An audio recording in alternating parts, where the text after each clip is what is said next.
Hi, Misha here, and this is going to be a black box with an actual topic. And I'm posting this at the same time as a video over on the main Mishaco channel.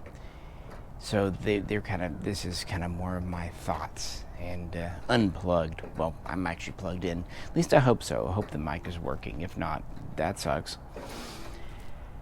In general, it's about, I don't know if you want to call it ready-made, instant, minute-made internet experts.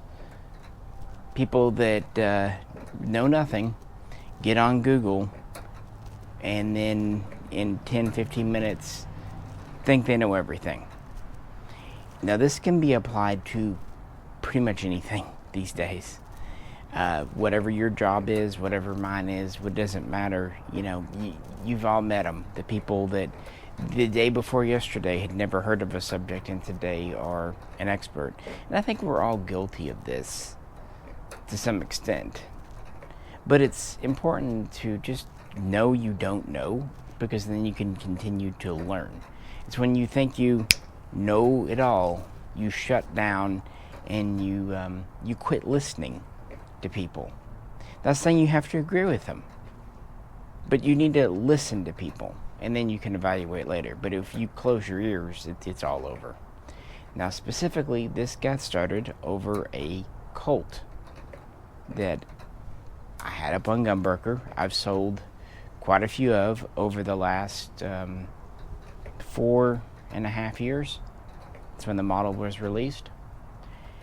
And this is the first time this has ever happened. And in the beginning, I 100% understood the guy's confusion, which is why I worked with him trying to explain things. But at the end, he went from being, someone who was sincere but confused to just being willfully ignorant and obstinate. So, since that didn't work out, I'm making a couple of videos on it. Again, over on the main Mishaco channel, I'm more professional and talk about his things. But over here, I'm going to give my opinions about this kind of attitude.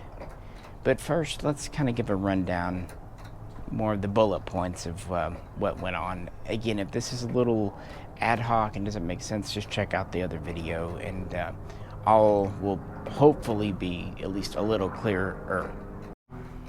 So the problem begins with Colt itself.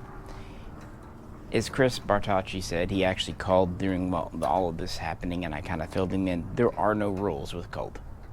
If you think you have seen every variant, every computation, every permutation of something, and you think you're an expert, you're not.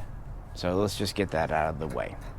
Colt has always built kind of using whatever parts are in the boxes at hand. This is why some of the early SP1s, for example, are very fun to collect, because you never know what parts you might find on them, because they were using up existing parts. And this continued throughout the 80s. Look at some of the interesting Sporter 2 variants that they did. We can say, oh, this is that, but they really just did them because that's the parts they had.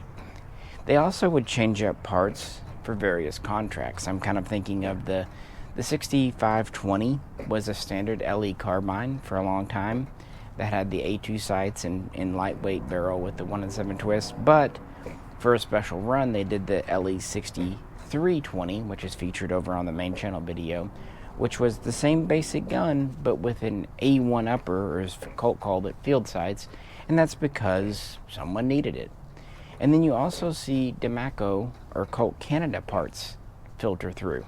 So sometimes you'll get a part and you'll go, well, this isn't Colt marked. Why is it MPD instead of MPC? That's not right.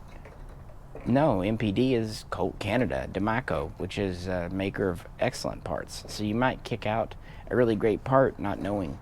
My point is, you just can't take, this is the rule, if it says this or that, it is or isn't something. And that's where the guy made his first mistake. So, the story. Wednesday, I had a gun sell. When something sells on Gunbroker, you get a notification, congratulations, auction number, blah, blah, blah, sold. The auction was for a Colt LE6920 SOCOM with U.S. property marked and M4A1 carbine marked lower receiver. In the title, that's what it said, and that's what it is. They did a run of them first in 2018. That's where I got mine from. I looked back at my logbook and I logged the first batch of SOCOM with the pin and welded barrels. They were in September of 2018. Then the second run in 2019 was a little different. The first run was roll marked lowers, but Colt was switching over to laser engraving. Why and how doesn't matter, that's just what they did, and other makers have switched over to laser engraving too. It's just simply more economical and also more flexible with modern technology. So the second run of LE6920s was laser marked, and so on and so forth. Well, you know, there was that big stink on the internet about Colt no longer making civilian guns. Even back then, on here and on the main channel, I said, guys, that's not what it sounds like. They're suspending production for a few months, and that's what it all proved to be. And then they come back with production. And then CZ buys them. Now, they did come back with guns, but they didn't do another run of LE6920 SOCOMs at this time. But they did introduce a new model, the CR6920, replacing the traditional LE6920. And because of everything, people like Chris Bartocci, mainly him, did a video taking one apart and talking about this not being mil-spec and that not being mil-spec and the parts used and all this. He wasn't wrong at all, but it made people aware of a fact that Colt doesn't always use parts made in-house. Of course they don't. It's a modern factory. And so parts are subcontracted out. This isn't anything new. But people became aware of it because of the internet and it becoming a published thing. Chances are, if you have an older Colt, maybe it's all Colt marked, but it could have parts from other makers. But if you never knew to look, if you never knew to question it, you would, blithely go on and not care or matter. So why does this even, matter? We're talking about the 6920 SOCOM, not the CR. Well, it got people suspicious. So when another run of LE6920 SOCOMs with U.S. property came out in 2022, people, myself included, were maybe a little skeptical. But what's going on? Are these going to be kind of a bait and switch? Or are they going to be the same? I did a video late last year comparing, and I was super pleasantly surprised that an example made in 2022 looked exactly the same with the same markings as an example made in 2019. The only kind of derivation, and this is something Colt needs to work on, some have cage code marked uppers while others don't, although all seem to have cage code marked barrels. So, yeah. What were the guy's points of concern? Why did he think? Because basically, at first, he was saying that I was selling a CR6920, and I was trying to bait and switch, pull a scam, false advertising, yada, yada, yada. Why was he incorrect in this? Why did he think it? What was going on? I was trying to walk him through things that concerned him. The serial number, the QR code, the cage code. And there were a few others, but let's address those first and easy ways to check. First and foremost, you just go with the label on the box. Now, Colt has never written on the guns themselves 6920 or 6940 or whatever. The guns have had different markings over the years, M4 Carbine, M4A1, more recently Carbine. But Really, it's what's on the box. And it's not just a label, that's a legal thing. Like, that's what Colt made it as, that's what the distributor sold it as, that's what the dealer bought it as, that's what's in all the books. If you look at a CR6920 box, it clearly says CR6920. If you look at the current production SOCOM box, it clearly says LE6920 M4A1 pin and welded, yada yada yada. I think it even says US on there somewhere. It even says the old 2013 model, which was kind of a revision Colt did back then. The label on the box clearly says I am an LE6920. And I thought, well, maybe you just take a picture of that. That's enough. The box says LE6920, serial on the box, matches serial on the gun. This could be easy, clear things up. It didn't work. Okay, you're arguing with the box. You're telling me that not only am I wrong, that the box is wrong. And I tried showing him a picture of a CR box, saying a CR6920 is actually marked, CR6920. But he was hung up on the serial number. And that is because, yes indeedy, the serial number began with CR. So, CR means it's a CR6920, right? Absolutely not right. Colt has used CR for a long time. Looking back, they used it initially for some of their matched target guns. I think there was a CR6720 and other things. If you look back, it's popped up for years. The first time I saw it on a carbine was actually some spare receivers that were sent out some time ago. They were actually kind of cool. They came in a little Colt box, a miniature box. You can buy stripped Colt receivers or even complete Colt lowers, but they usually are taken from complete guns. I know I've done it before because that's what people want. I think Brownells did it, Midway, but there was actually a batch of actual factory shipped lowers. They were just a lower with the pistol grip and stock on them. Those had CR prefix serials. That's probably the first time I really noticed it, because it was more on the the LE guns. But the boxes still said LE6920 lower, whatever they did. But it wouldn't be long, and there would be a model that came out called the LE6920 HBPW. And the HBPW was the first time ever that Colt did a pin and welded. They took an HB, a heavy barrel, basically what people consider an M4A1 profile, complete with the full 203 cuts. A lot of times you'll see the 203 step in the front of a heavy barrel, but if you look under the handguards, there won't be the flats in the back. No, these had them. These were contract barrels, but to make them legal, they pinned and welded and extended A2 flash hider on. That was really cool of Colt to do, because in the past when they did a SOCOM gun, like the LE6920 SOCOM 1s and 2s back in 2010, 2012, they were 16-inch barrels, not 14.5, and they didn't have the 203 cuts under the handguard. So they were just like straight heavy. Fine, but not a government spec barrel. So these were true, late spec M4A1 barrels. From the very beginning, the LE6920 HBPWs had a CR prefix serial. When did these come in? Looking at my logbook, it was spring of 2018. Honestly, I thought it was earlier. Time flies though, but that's when they were logged in. Now, the gun we're actually talking about, the LE6920 SOCOM, it wasn't too far behind.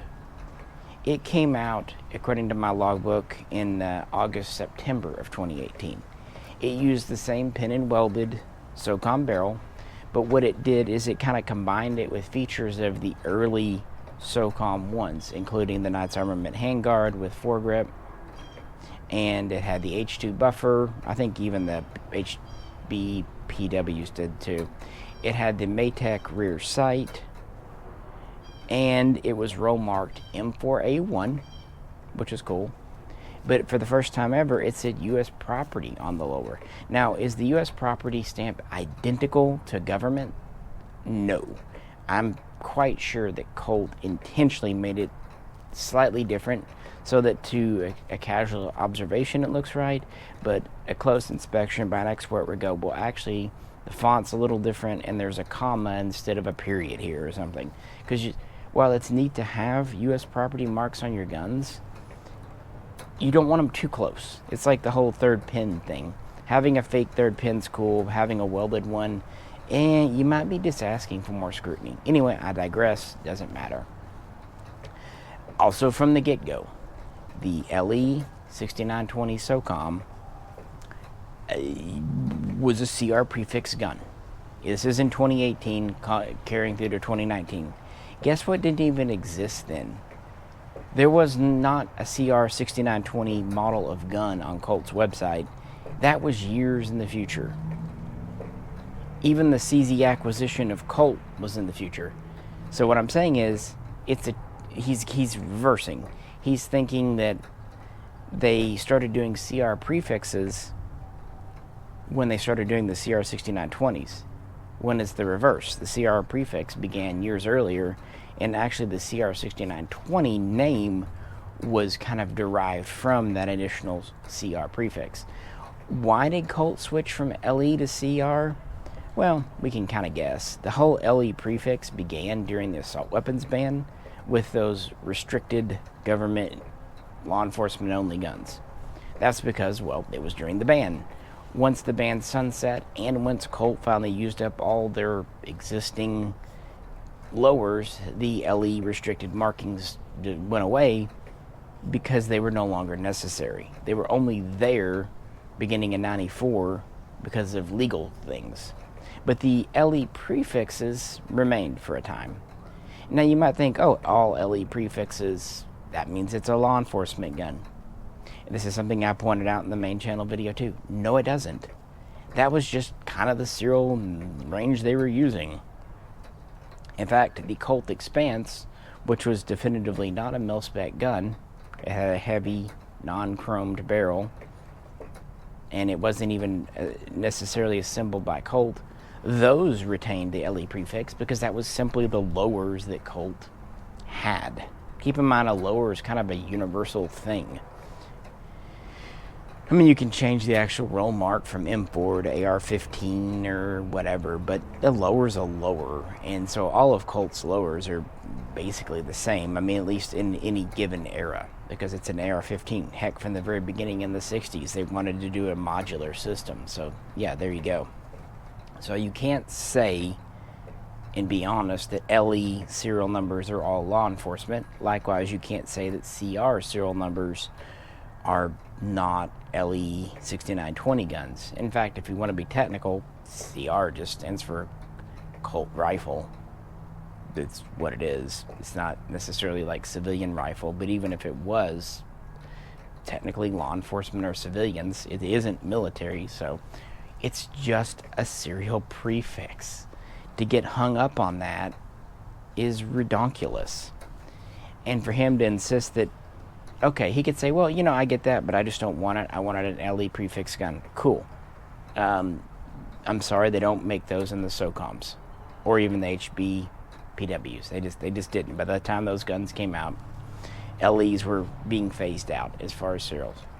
But for him to say that it's false advertising and I should list the gun not as an LE6920 SOCOM but as a CR6920 SOCOM is hubris and ignorance. In fact, there is not such a model as a CR6920 SOCOM, at least not as of early 2023. You can see where, well, if you're in sales or anything, you know where we're at here. I mean, he's equating things that really have no reason to be equated. It just doesn't matter. It's the same forging, the same lower, just a different serial. But more importantly, if you want a SOCOM, that's your only option. They're all CRs. Get it? I'm sure you do. He thought if it had a CR serial, it was a CR6920. Another thing he was hung up on was the QR code, or the barcode. He said I should have mentioned it in the description. Oh, okay, I guess I could. I really didn't think to, because that's what Colt receivers have had for about 6 years now. Those first appeared in 2017, still during the roll mark era. Why? Because we're in modern times. It's actually a take from the UID sticker, the little thing you see on a lot of guns, and has data. And it was really done for unit armors and even police armors, just so they can scan a gun in case the serial's kind of scrubbed off or they're unsure. It can also give them metadata, like last time it was service, number of rounds, officers it was issued to, whatever. It just gives them a barcode. That's all it is. Now, yeah, early on, companies were using stickers, but stickers can come off. So Colt, along with many other manufacturers, started stamping a quasi 3D barcode into their lowers. It's just a sign of the times. I think it's kind of cool, personally. But okay, if you don't, but it doesn't mean anything. Now, I've seen some conspiracy theorist people saying it'll make the gun easier to track. Really? It won't. I mean, if it does, it might make it take 5 minutes longer to track. But there's already a serial number and a cage code, a manufacturer code on the gun. And that's all on at least a civilian gun. The QR code will tell you is the serial number and the cage code of the manufacturer.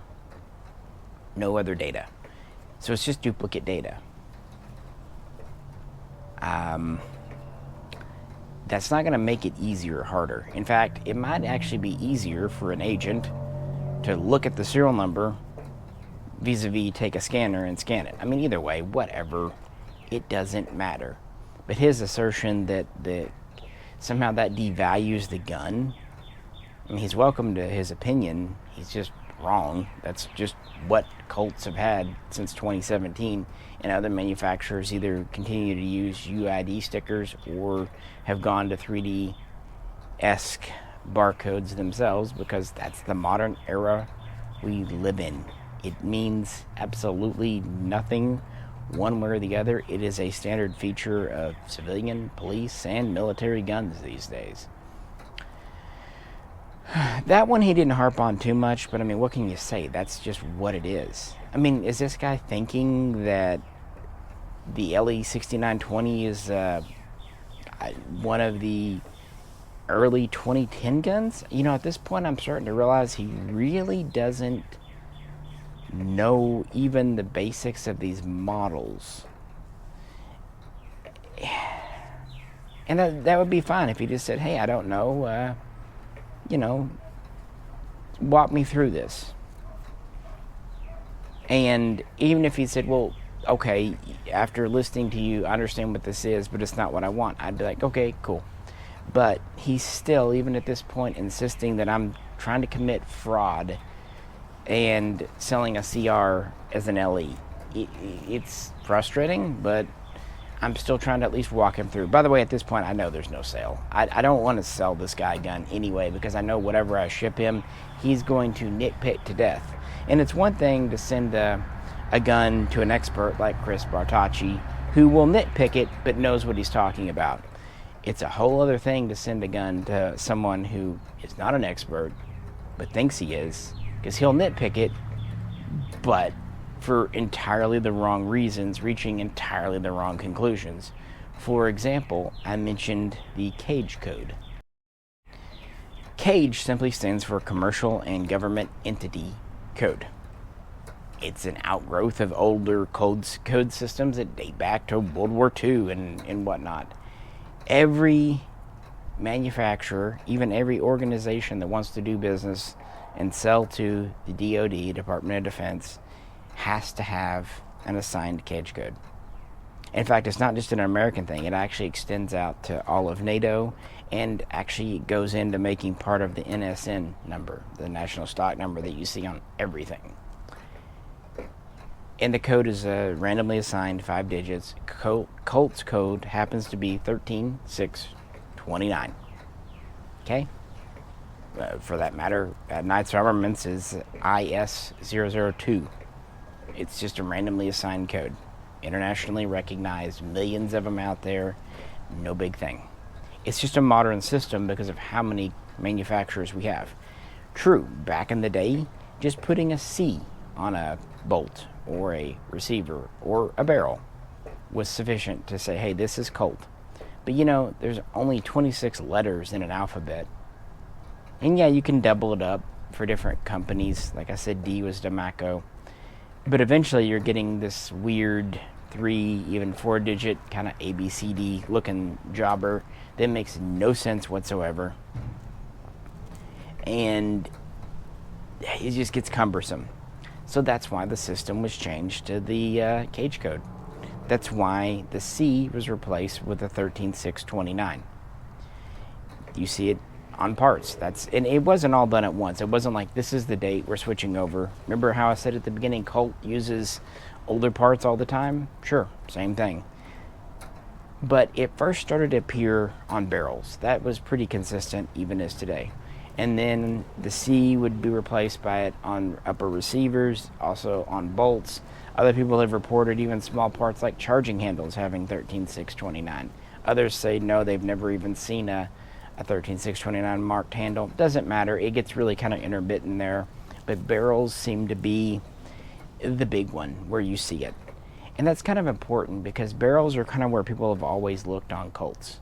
And this person, when he saw that 13629, insisted that meant it was a non-Colt barrel, wasn't made by them, and moreover was a commercial barrel built as cheaply as possible with substandard metal to substandard standards, blah blah blah. Which at this point is just hilarious because actually it means literally the opposite. It's the new C mark. In the beginning, the barrel markings on Colts have changed a lot. In the main video I show my SP1, you had VP and then MVP, and then that just became MP, magnetic particle tested.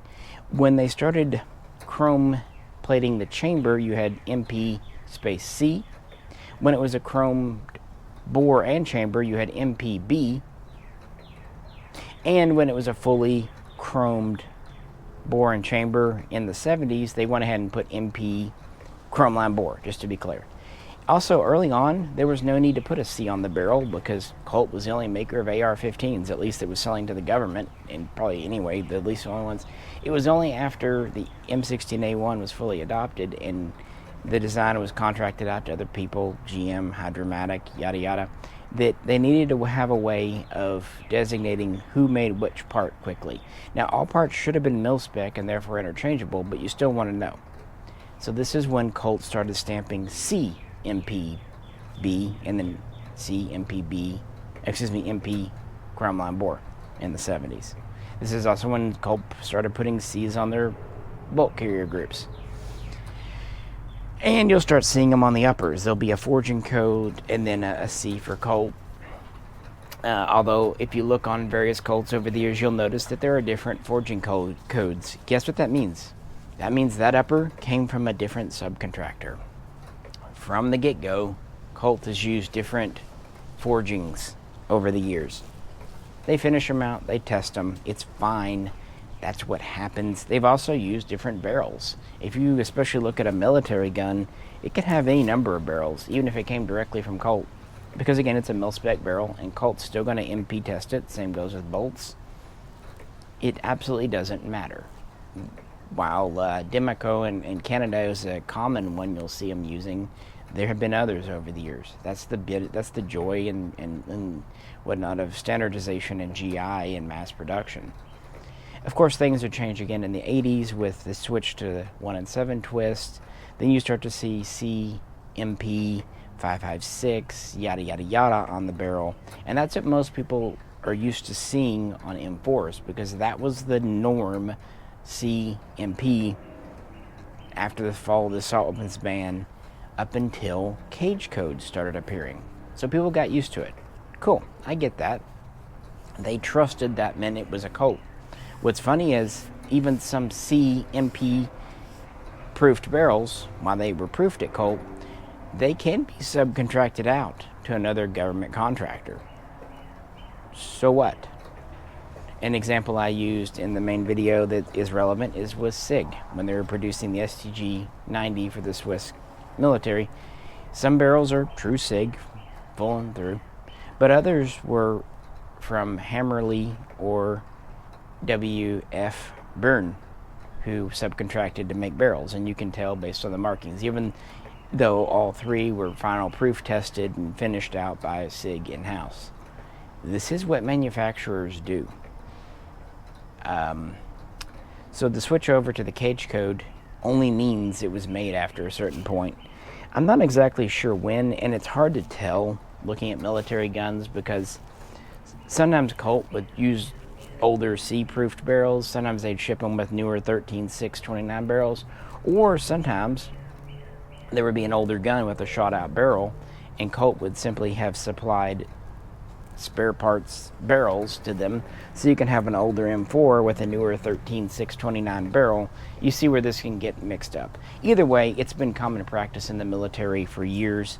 I think it kind of dates back to the 2012-2013 contracts when they were needing more M4A1s, and they were looking at kind of the clusterfuck that was the system of letters at the time. It just didn't really work out well.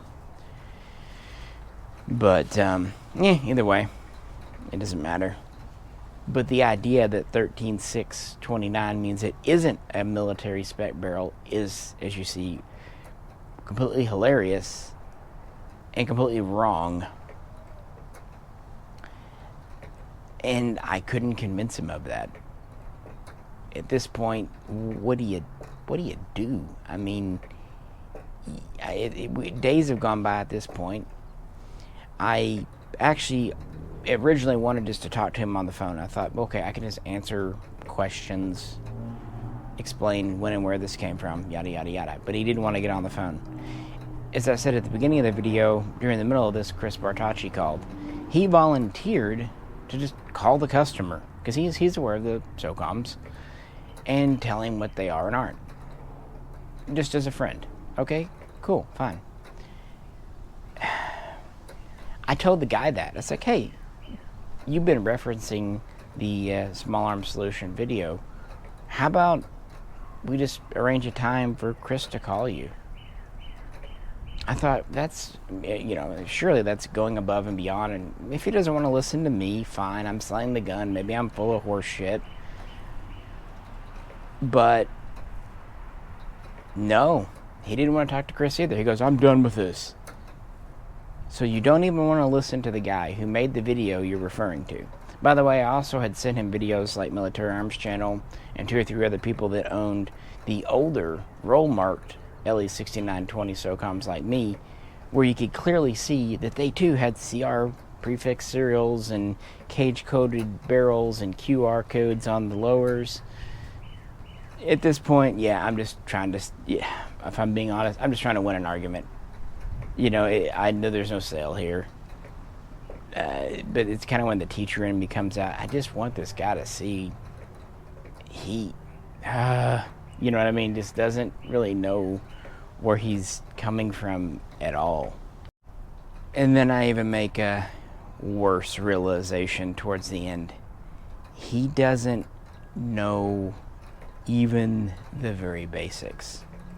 At first I was suspicious he didn't understand the difference between a standard 6920 and a 6920 SOCOM.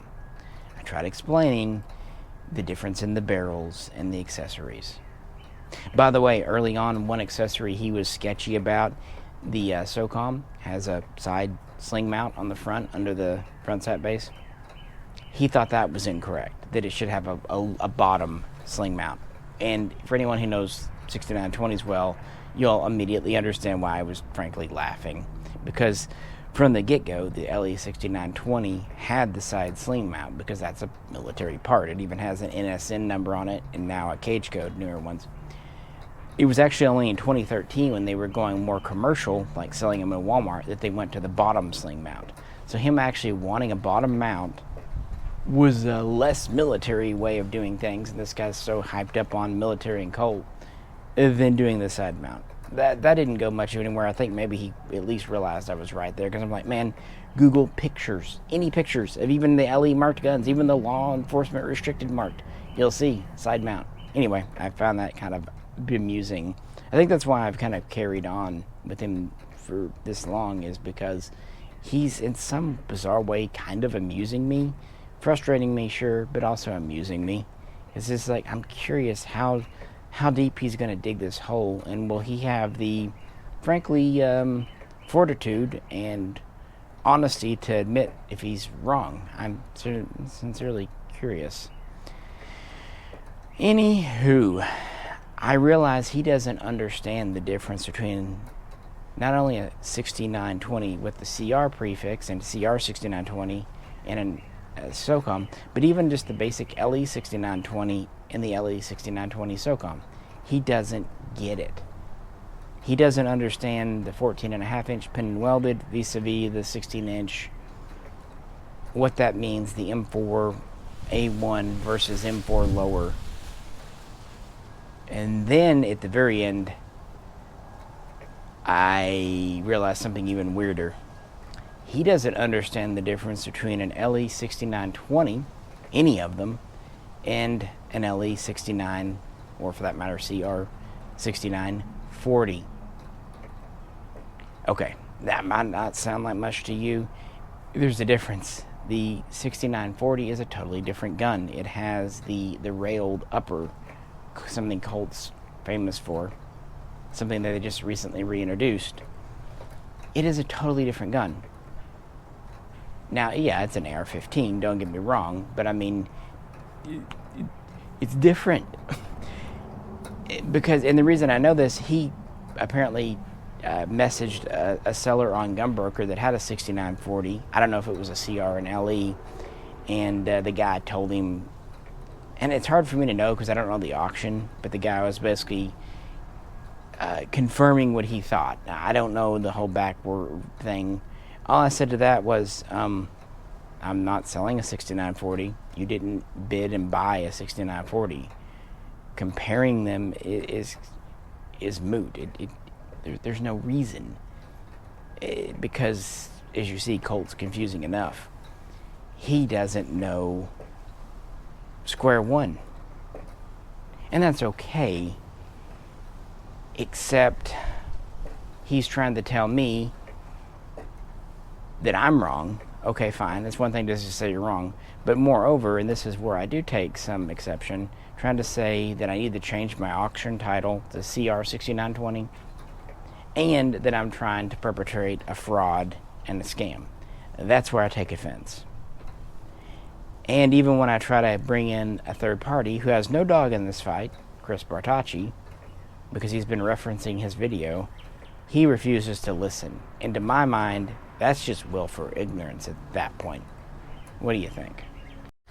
Alright, so that's, I think, the big ones. That was kind of the final communication. I didn't want to, but I had to file a non-paying bidder on Gunbroker.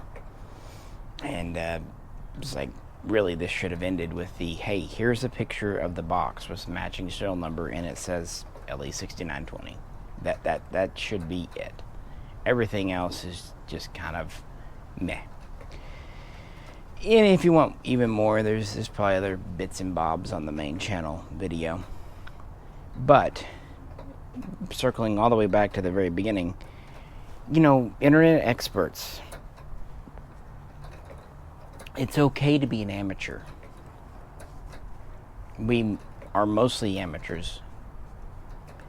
But realize you're an amateur, and realize when you're talking to someone who knows more and listens. Yes, I know more than he does about this subject. Not because I'm smarter or cleverer. No, because I've been selling guns for 20 years. And I've been selling Colts, 6920s specifically, since the end of the assault weapons ban. The first ones we had in the store I worked at the time, 2005. I've seen them come through. So it's my experience. And that is factual. I was there. I handled these guns. There are things we can argue over. For example, what parts are subcontracted out, or, are the new guns as good as the old? Sure, we can argue that. But there are just some things that are just a matter of fact. Beyond that, Chris knows more than I do. He worked at the Colt factory. So when I have questions, I often go to him to ask. Likewise, when he has AK questions, he comes to me to ask, because that's just kind of my thing.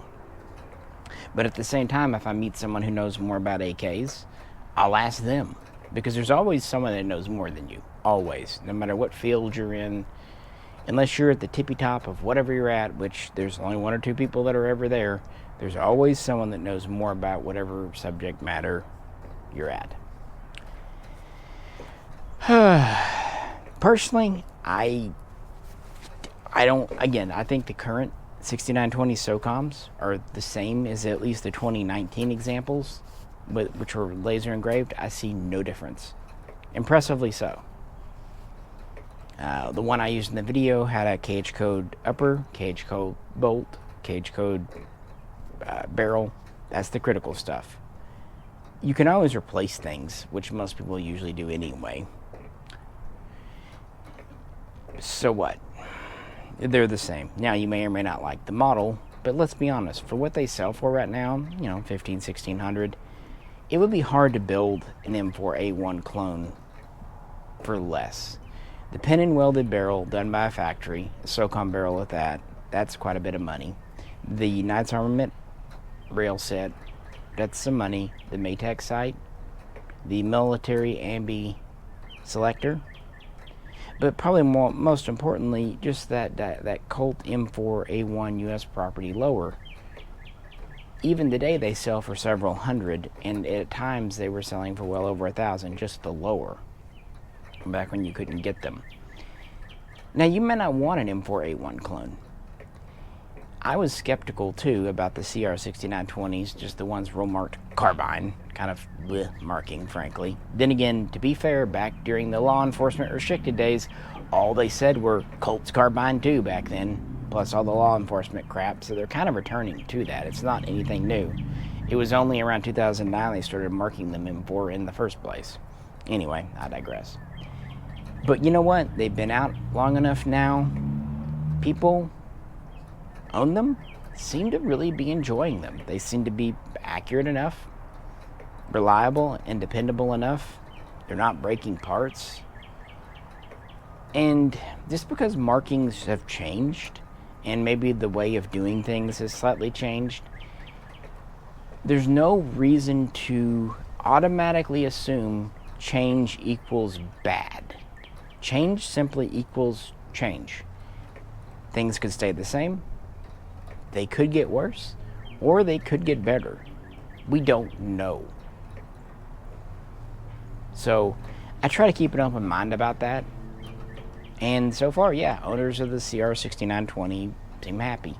And for the price point they're at, about $1,000, maybe $1,100, they're not really a premium over other mid-tier ARs. People like to say, well, you can get a Palmetto for $600 or whatever. True. It's better than a Palmetto. Is it better than a Colt from 10 years ago, 20 years ago? We can debate that. Is it as good as a LMT or even Daniel Defense? Probably not, but it's not priced as high. The price seems commensurate, maybe with a 10% upcharge just for the name, for what you get. I really do feel like the current guns are equal in quality to other at least $900 guns. So again, maybe you're paying $1,000, something of $900 is comparable, but really to compare the price on a entry-level budget tier AR to even a current Colt is not intellectually honest. They're still shipping with M16 bolt carriers. They still have properly staked gas keys and castle nuts. They still have chrome-lined MP-tested barrels. I know some have said, oh, it's not really MP tested. Evidence, please. Oh, the MP markings changed. Again, change doesn't necessarily mean it got worse. It means it changed. That's all it means. They still come with an H buffer, or H2 in the case of the SOCOM. So the parts are correct. They still get the M4 heat shield handguards. Some have said that, okay, that the heat shields are attached differently or whatever. Oh, okay, fine. It still has heat shields. Did they not do heat as well? I mean, are they melting? If so, let me know. That is important. One thing I actually like is, for a time back around 2012, 2013, Colt kind of quit shipping their guns with M4 stocks. Instead, they were using like the Rogers Super stock and then the Magpul stock. At least they're back to shipping them with M4 butt stocks.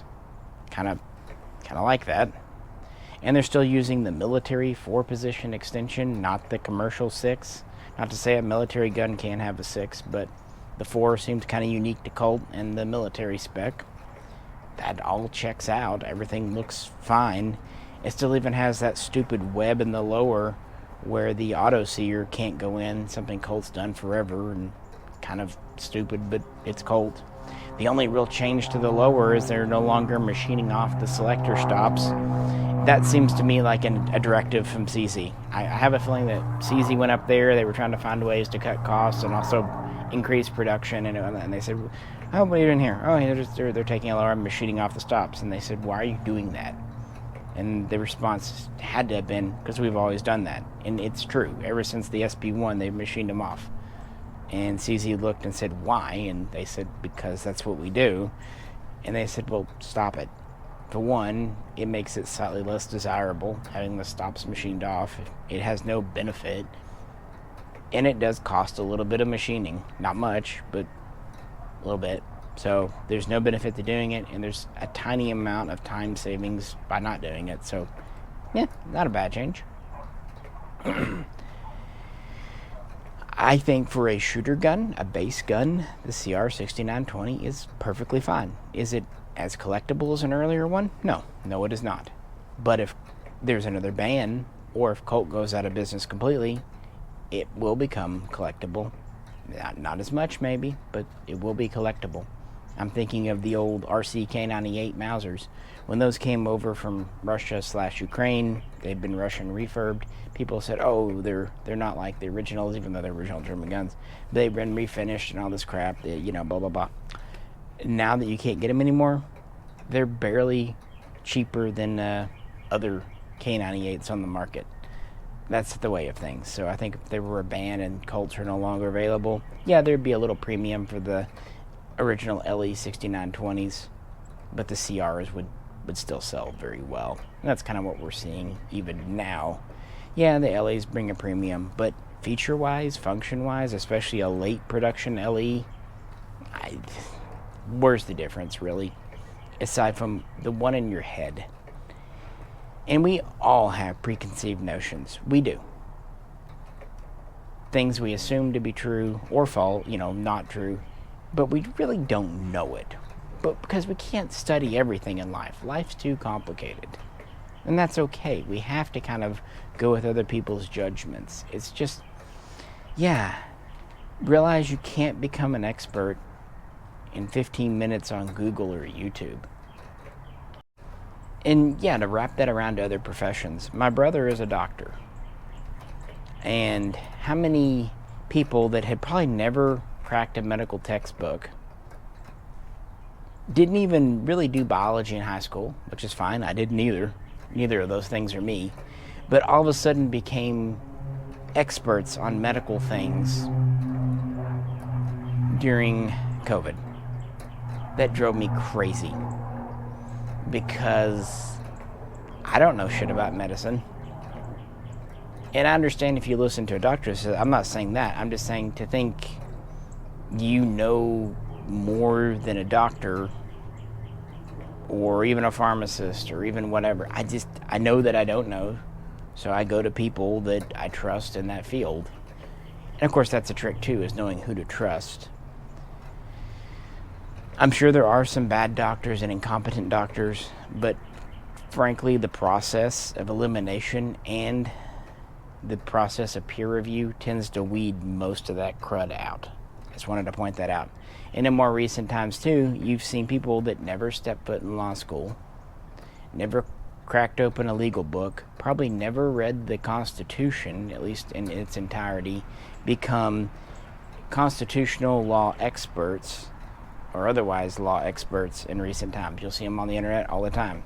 I have stepped foot in law school, so I have a slight advantage there. Not much, but a tiny bit more. Enough just to know how little I know, if that makes sense. But no, the law can't be learned. It is incredibly complicated. Even lawyers who've been practicing for years, and that's also why they specialize. They don't know things. Lawyers in their 50s and 60s learn things every day because case law is so vast, you'll never know it all. Even the Constitution, you can think, yeah, but the Constitution isn't just straight what it is either. It's been interpreted over time. So that's another area where I see just people that became experts. Probably more fun when they were first experts in medicine and then law later. And my God, you are a savant, sir. This, of course, extends to the flat earth community, who automatically became more qualified to talk about things than people with actual doctorates in physics and engineering. Yeah, because you did a simple backyard test that you're not understanding the results of, and you'd rather go with that based on someone else on YouTube as opposed to an actual PhD. And then, of course, you can always bring out, well, there's a conspiracy.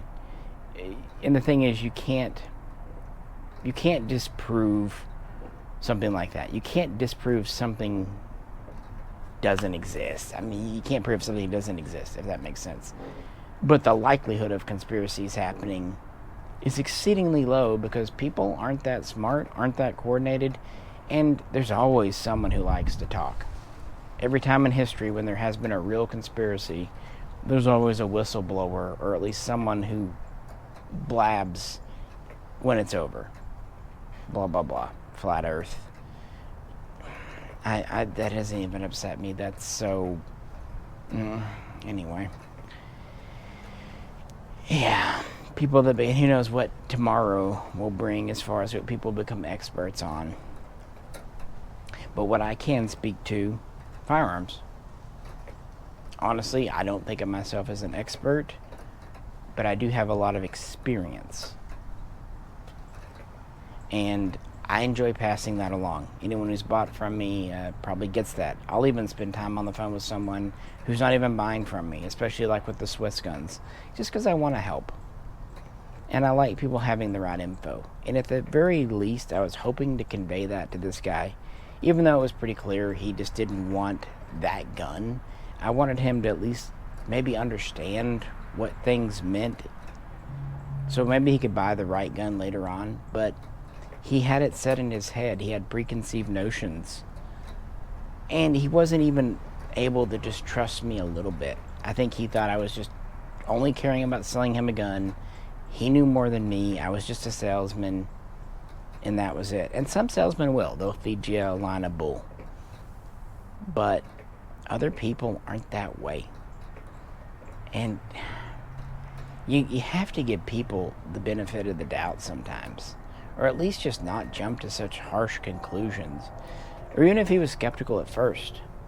I was trying to show third-party evidence of things like, hey, these always had CR serial numbers, and hey, the cage code. I mean, that's a matter of government record. You can go on the .gov websites and look at cage codes, what they mean, DOD, and that'll verify that it's what it is. It's not a subcontracted part number. It's a government number, stock number, basically. But if someone doesn't want to believe something, and that's kind of to the flat earthers, you can show them all the evidence in the world, but if they don't want to believe it, if they'd rather cling on to their one little crumb of evidence, like if you have one thing that shows that the world's flat, but then there are 99 things that show it's round, they still want to give more weight to that one thing that shows it's flat. And that's what you want to do, and that's what they want to do with any conspiracy. You can show them logical things all day long, but if they want to believe it, they will give so much heavier weight to their thing than everyone else's. And at the very end of the day, they'll fall back on it's a conspiracy, someone's in the pocket, someone's been paid off, someone's a shill. Or if you really push it even past that, they'll go, well, that's just my opinion, that's how I feel. And it's trite, but it's true. Facts don't care about your feelings. Some things are a matter of opinion. Some things are just a matter of fact. And that's what I was trying to get to with this customer. There are opinions. We can talk about older versus newer guns. Are Colts made like they once were? That can be an opinion. I've seen some guys say they like the newer guns better because they think they shoot straighter. Other guys like the fit and finish of the older guns. Cool. But it's a fact I was not selling a CR6920. That is a simple fact. To argue that, well, the quote, Star Trek Picard, is sheer fucking hubris. Kind of more general again. If a scientist makes a discovery, and it's a big discovery, the bigger it is, you know what they try to do? They actively, sincerely, truly try to disprove it. And if it passes rigor, then they'll publish a paper or consult with colleagues, and then their peers will try to review it and poke holes in it. And then if that passes, then they have something. It's been scrutinized, it's been poked at, and it still stood up. But the problem with conspiracy type people and all these things is they're taking the opposite approach. They're looking for affirmative evidence. And when they find it, they put it in their little bag. They don't examine it too closely. And when their peers or other people poke holes in it, they'll listen to those that agree with them and discredit and disregard those who don't. Like I said, they can say that they're shills, sellouts, paid out, don't know what they're talking about, haven't seen their evidence. Maybe because your evidence sucks. Maybe because your evidence is baseless. I know this is hard to believe, but sometimes stuff you read on the internet isn't true. Sometimes it's a lie. Or sometimes someone thought they were telling the truth and they're just incorrect for whatever reason. Or maybe it's an aberration. I mean, that happens in science, it happens in guns. Sometimes you'll have a gun, I've used this example, but I'll use it again, like a Romanian Wasser 10. We've seen them go 100,000 rounds plus. I've also had them crack a trunnion after 100 rounds. An aberration, an anomaly.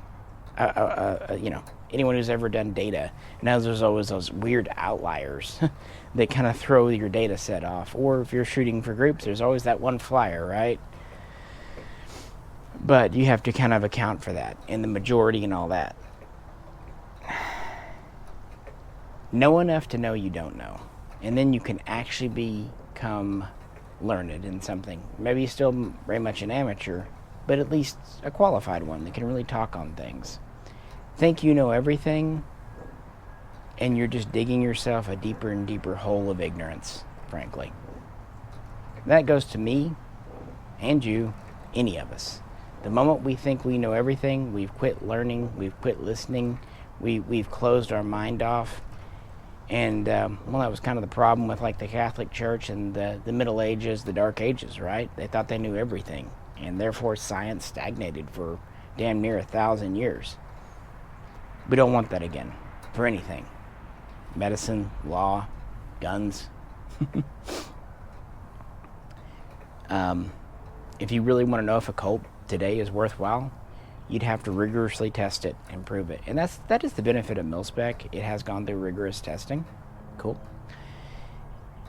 And that's why if the modern Colts aren't mil-spec standard, there might be a problem. But also keep in mind, mil-spec is the bare minimum.